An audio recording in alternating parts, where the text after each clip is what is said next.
China has now been protesting Nancy Pelosi's visit to Tibet and warning the US of resolute measures. China has been saying to the United States that do not sign the Tibet policy bill, as urging President Joe Biden not to sign the Tibet policy bill, warning of resolute measures, and has expressed also strong concerns over the visit of the high-level US Congress delegation to Dharamshala to meet Dalai Lama.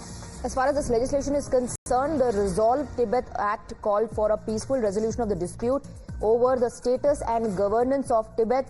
It also calls on Beijing to resume dialogue with the Tibetan spiritual leader Dalai Lama. Rishabh is getting us more details. Rishabh, China has warned US now, do not sign Tibet policy bill.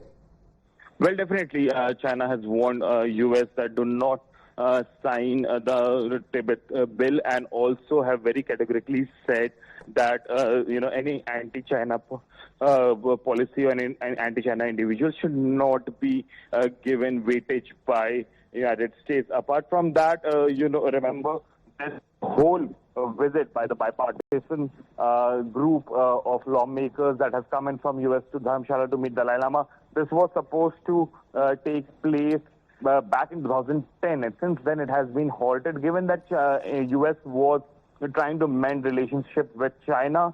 But now Nancy Pelosi, who is former Speaker of the U.S. Senate, U.S. Congress, has now joined the lawmakers to meet Dalai Lama, and this has rigged Chinese government, and the Chinese foreign ministry has very categorically said that any anti-China policy supported by U.S. will not be taken lying low.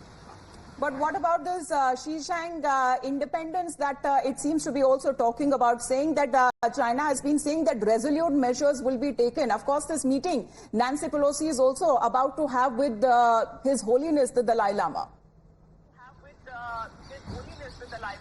Well, definitely. This morning, Nancy Pelosi will be having a meeting with His Holiness Dalai Lama, who is in Dharamshala. The government of Tibet, which is in exile, the Parliament of Tibet, which is in exile in Dharamshala, hosted the lawmakers from the United States, including Nancy Pelosi, just yesterday. And after that, the statement came in from China. And the way China has been looking at it, China has been very clear that this is something that is against the U.S. policy of One China. Remember, US also have a policy of One China, which means be it Tibet, be it Taiwan, all belongs to China, is what US has. It's been a long stand of US, but in last two to 3 years, we have seen Nancy Pelosi as the Speaker of the Congress visiting. This also calls on Beijing to resume their dialogue with Dalai Lama. China clearly is opposed to it. Rishabh, thank you for getting us the details.